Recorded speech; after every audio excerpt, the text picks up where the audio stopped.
Hello, everybody. Welcome to my channel. My name is Jules, and I'm so happy to have you here today. Have you ever felt like you're running on a treadmill, putting in the effort but going absolutely nowhere? Whether it's chasing money, approval, or someone else's definition of success, only to feel emptier than before. What if I told you that fulfillment isn't about what you do, but why you do it? Today, we're going to be diving into the science and soul of finding your passion and how aligning with it can actually transform exhaustion into energy and doubt into purpose. So, let me ask you this. When was the last time you felt truly alive? Not just going through the motions, but lit up from the inside. For years, I ignored that question. I traded my curiosity for comfort, my creativity for a steady paycheck. But honestly, a life without passion isn't a life, it's just survival. So let's change that.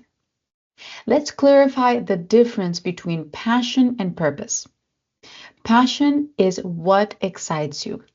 Purpose is how that passion serves others. Many of us chase passions that look good on paper, high paying jobs, trendy side hustles, but they leave us drained because we are prioritizing external validation over internal alignment. We fall into the trap of confusing passion with hobbies and purpose with productivity.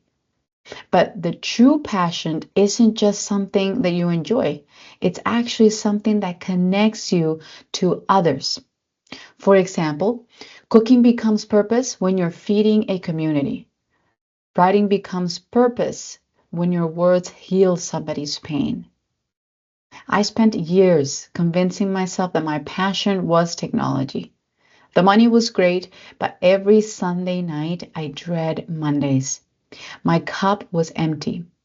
Then I started focusing on my personal development, my journey to self discovery, and something shifted.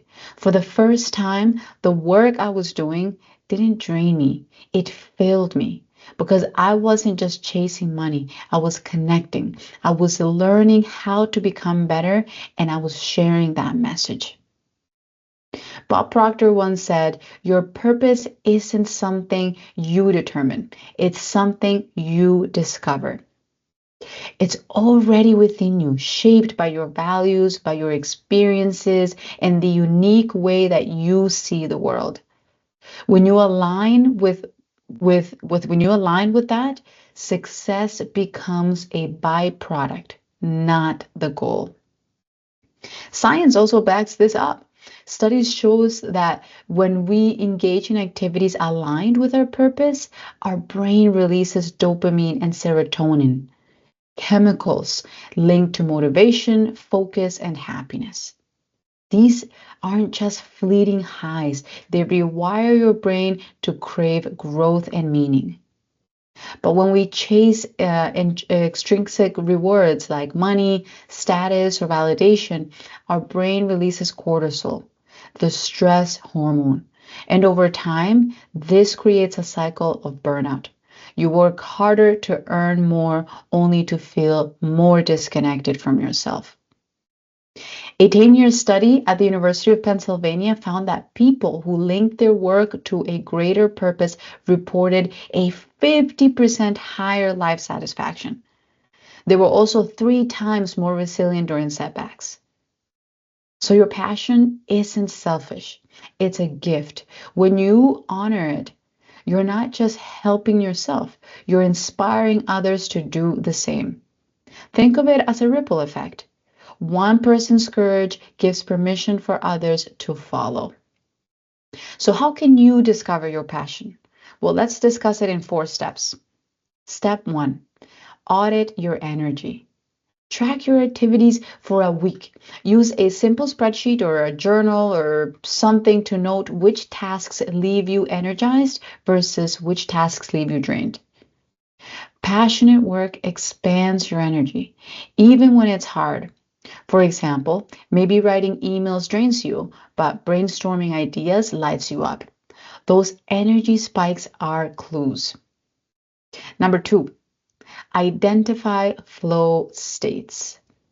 Those moments where you lose track of time because you're so absorbed in an activity. Flow often aligns with your innate strengths. So ask yourself, when do I forget to check my phone?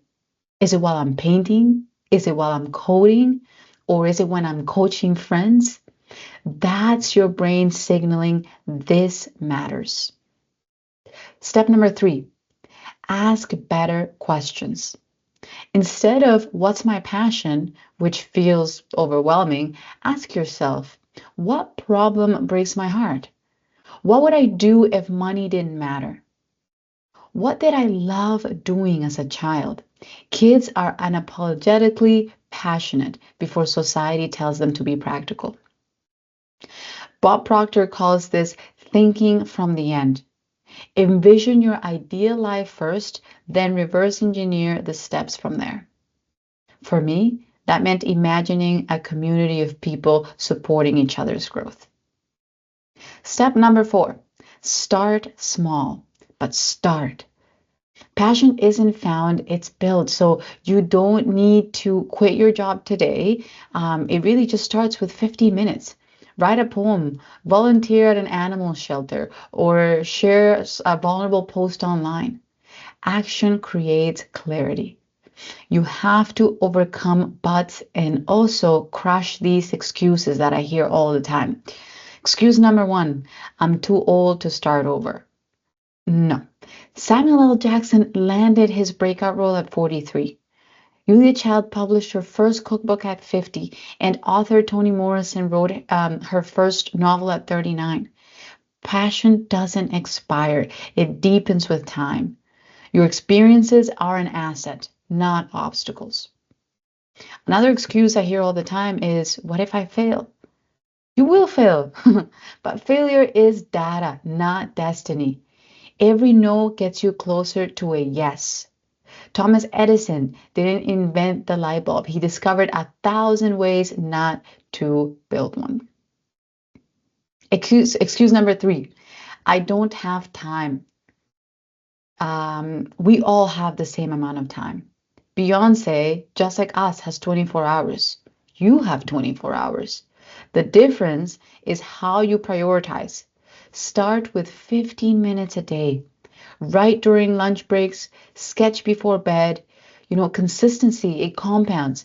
In a year, 15 minutes daily adds up significantly to hours and hours and hours. Enough to write a book, enough to learn a language or build a website. Finding your passion isn't a solo journey. It's about joining a community of dreamers, of doers, and believers. So I want to challenge you today. Share this video. Tag someone who needs permission to pursue their purpose. As Bob Proctor said, when you know your purpose, your life becomes a mission, not a series of accidents. Your mission starts today. Not when you're ready, not when you have more money, but right now. And if you're thinking, but what if I'm wrong about my passion? You can't be wrong. Passion isn't a destination, it's a compass. So just trust it, follow it, and watch your life transform. I hope you found this video valuable. If you did, please hit like and subscribe. Thank you so much for watching.